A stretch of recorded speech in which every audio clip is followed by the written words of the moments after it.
A few days ago, I was listening to a podcast where Patti LaBelle was talking about her relationship with food and cooking. In addition to being an incredible singer, she also has a sweet potato pie that went viral a few years ago. So she knows what she's talking about in the cooking department. In a moment of reflection, she spoke about the days before her sister died. Her sister called from the hospital and asked LaBelle to make her a sandwich and bring it to her. LaBelle, having just gotten home from a long day, said she would do it the next day, fully intending to fulfill her promises. Sadly, her sister passed away that evening, and LaBelle never got to bring her that sandwich. You know what they say about the road to hell. It's paved with good intentions. Now, for most of us, the moments when we intend to do something and don't follow through aren't quite as dramatic as what happened to Patti LaBelle. Most of the time, when we intend to do something and don't, we either ignore it or we apologize and we move on. How many times in moments, big and small, vitally important and inconsequential, have we said, "I'll just get to that later"? How many times have we said, "Well, I didn't really mean it that way"? The Torah doesn't usually talk to us about a character's intention. We know them primarily through their actions, and we're left to wonder why biblical characters make the choices that they do. This week, the Torah gives us a rather unusual window into the mind of Reuben, the eldest of Jacob's children.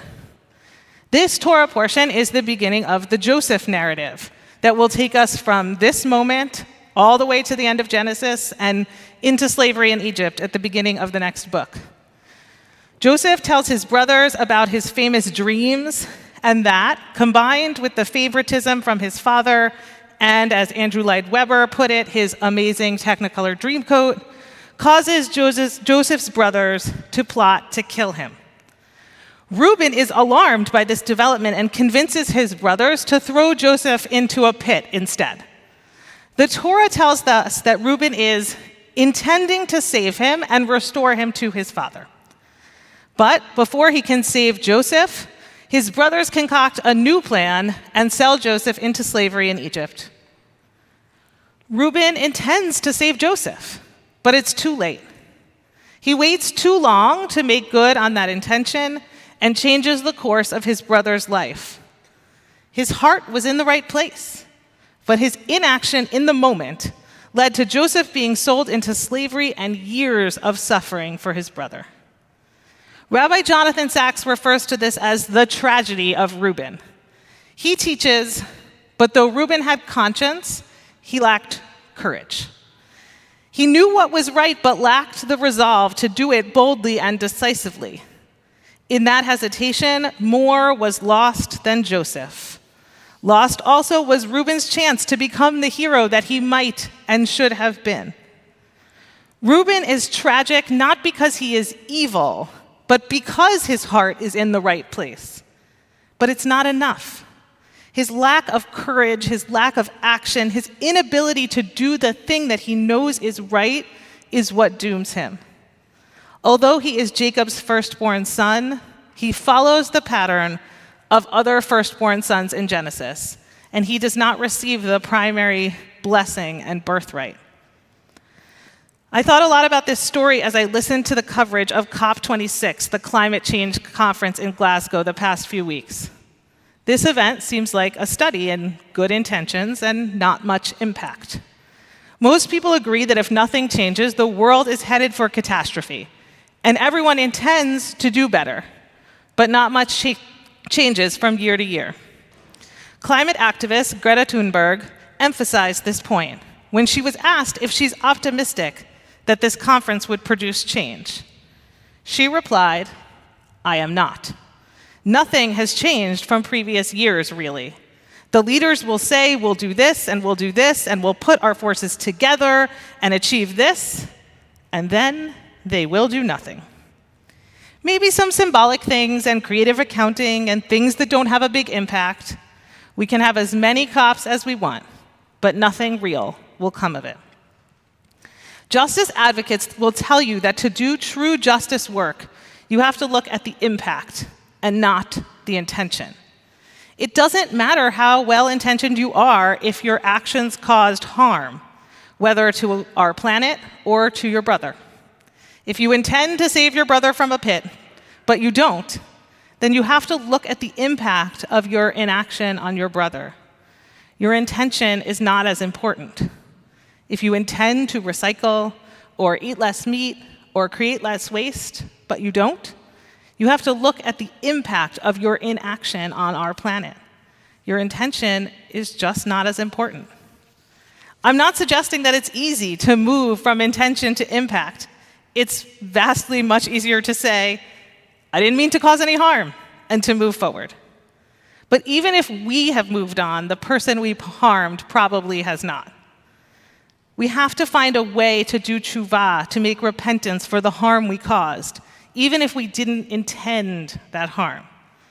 Part of Reuben's tragedy is not only that he does not take action, but he's given a chance to mitigate the harm to his brother, and he doesn't. Upon returning to the pit and finding it empty, Reuben exclaims, "The boy is gone!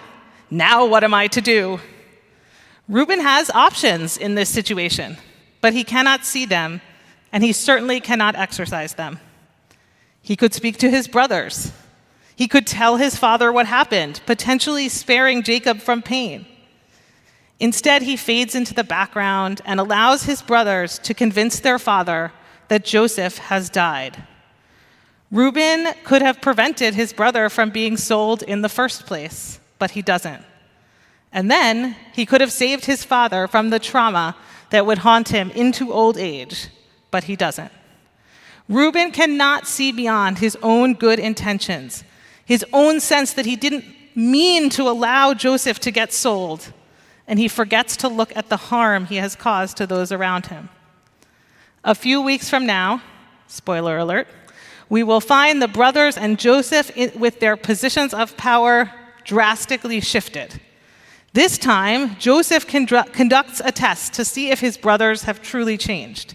He demands that his brothers return to their father and bring Benjamin back with them to Egypt. Reuben tries to convince his father that he will be responsible for Benjamin, but Jacob refuses.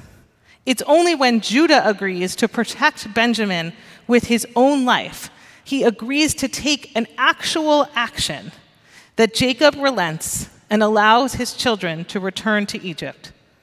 Something about Reuben's response isn't enough for Jacob. It isn't enough tshuva for the pain that Jacob is living with.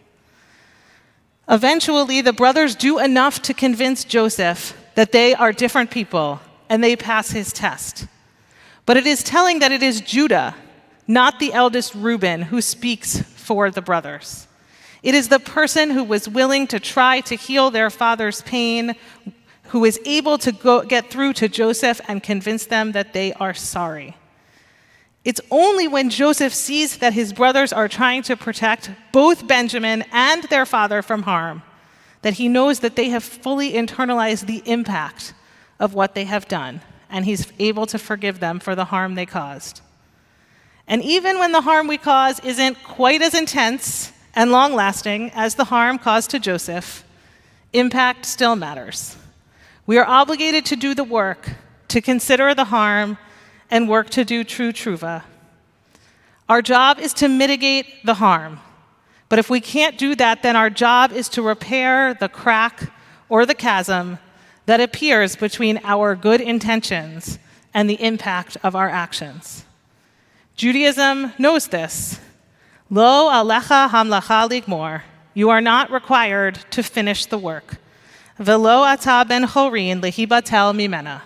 But neither are you free to desist from it. Or if I may be so bold as to revise the ancient rabbis, you are not required to finish the work, but neither are you free to just intend to do it. Shabbat shalom.